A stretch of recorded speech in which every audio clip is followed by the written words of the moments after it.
Welcome back to today's Explainer.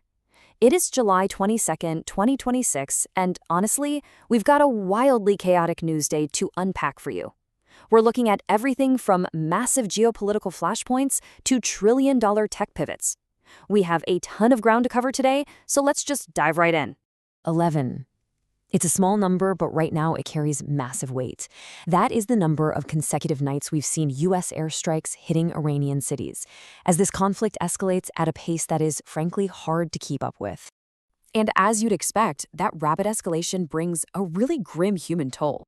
We are now entering the third week of these hostilities, and the scale of this is undeniable.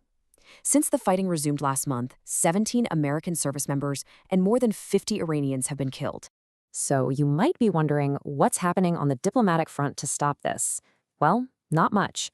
Secretary of State Rubio spoke at the ASEAN summit today and stated that while the U.S. wants a diplomatic settlement, they believe Iran is, quote, not serious about talks. The core American demand here hasn't changed at all. They want unimpeded access to the Strait of Hormuz. On the other side, Iran's response hasn't exactly minced words either. Foreign Minister Abbas Araghchi firmly stated that America still hasn't learned that bullying and breaking promises are no longer cost-free, and they followed through on that statement overnight, launching retaliatory strikes on U.S. military facilities across Jordan, Bahrain, and Kuwait. Now, here's why this matters to everyone far outside that immediate region. This conflict is no longer contained just to the Middle East. The strike zone has actively spread out to the Black Sea, physically hitting the Caspian Pipeline Consortium terminal. That injects a massive new disruption directly into our global energy supply routes. Which brings us to the immediate financial shockwaves. $94.07. That is where Brent crude settled today. It's the highest close we've seen since June 8th, and it is being driven entirely by these ongoing strikes. To put that in perspective, oil is now up over 20% this month alone. But let's bring this macro crisis right down to your wallet.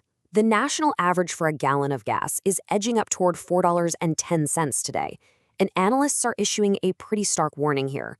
If this bottleneck in the Strait of Hormuz keeps up, we could easily be looking at $5 a gallon by Labor Day. All right, we're going to do a total 180 here. Let's move away from physical warfare and the energy crisis and step into the totally insulated trillion-dollar parallel universe of the digital tech sector. Right now, we are smack in the thick of a massive Q2 earnings week. Alphabet, Tesla, and IBM are all under the microscope tonight. Investors are intensely scrutinizing profit margins, restructuring plans, and in IBM's case, an ongoing securities fraud investigation. Let's start with Alphabet because, wow, these numbers were a total blowout. Google Cloud revenue surged an unbelievable 82% year-over-year, hitting $24.77 billion. That single-handedly fueled a jaw-dropping total revenue print of $119.8 billion for the quarter. Now, you'd think Wall Street would be throwing a parade, right? Actually, no. Alphabet shares were completely flat after hours. Why? It all comes down to their AI capex commitment, which sits at a staggering $180 to $190 billion. Investors are getting really nervous about how this astronomical infrastructure spend is going to chew into their profit margins going forward. And these shockwaves are hitting the rest of the industry rapidly. The Wall Street Journal is reporting that Reddit is currently in talks to cut off Google's access to its data entirely.